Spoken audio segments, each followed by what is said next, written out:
সাকিব আল হাসান বাংলাদেশ ক্রিকেটের বর্ণিল চরিত্র, আলোচনা সমালোচনা যার নিত্য সঙ্গী। সাকিব একগুয়ে জেদি, বাইরে থেকে সবার এমন ভাবনা, তবে কাছের মানুষরাই তাকে ভালোভাবে চেনেন।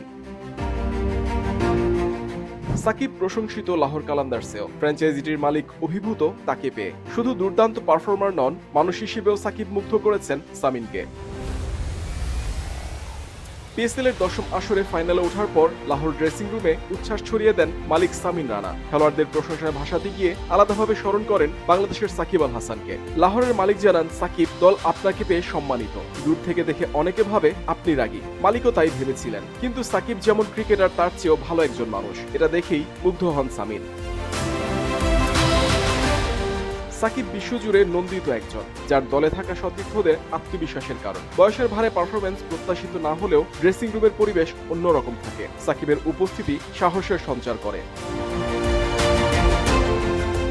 যদিও পিএসএল এ সাকিবের ব্যাট হাতে সময়টা একেবারেই ভালো যাচ্ছে না। পিএসএল এ এমন এক রেকর্ড গড়েছেন যা কখনো হয়তো চাননি। টি-20তে বাংলাদেশের হয়ে সবচেয়ে বেশি ডাক মারার লজ্জাজনক রেকর্ড গড়েছেন সাকিব। পিএসএল এ back to back duck, 410 innings খেলে সর্বোচ্চ 32 ডাক সাকিবের, যা বাংলাদেশি ক্রিকেটারদের মধ্যে সর্বোচ্চ।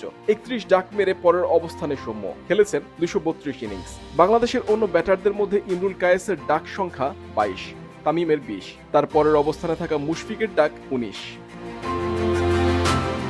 সাকিবের অস্বস্তির রেকর্ড থেকে ফেরা যাক লাহোর কালান্দার্সের আনন্দের গল্পে। সাকিবের পাশাপাশি রিশাদ হোসেন ও মেহেদী মিরাজেরও উচ্ছ্বসিত প্রশংসা করেন সামিন রানা। চটজলদি লাহোরে খেলার প্রস্তাব গ্রহণ করায় সাকিবকে ধন্যবাদ জানিয়েছেন। রিশাদ আমিরাত থেকে সিরিজ খেলেই দলে যোগ দিয়েছেন। মিরাজ একেবারে শেষ মুহূর্তে সে নাম লিখিয়েছেন দলে। কালান্দার্স যেন এক টুকরো বাংলাদেশ। দল ফাইনালে উঠেছে, এ নিয়ে দারুণ খুশি সামিন। 4 বছরে 3টি ফাইনাল লাহোরের জন্য বিশেষ।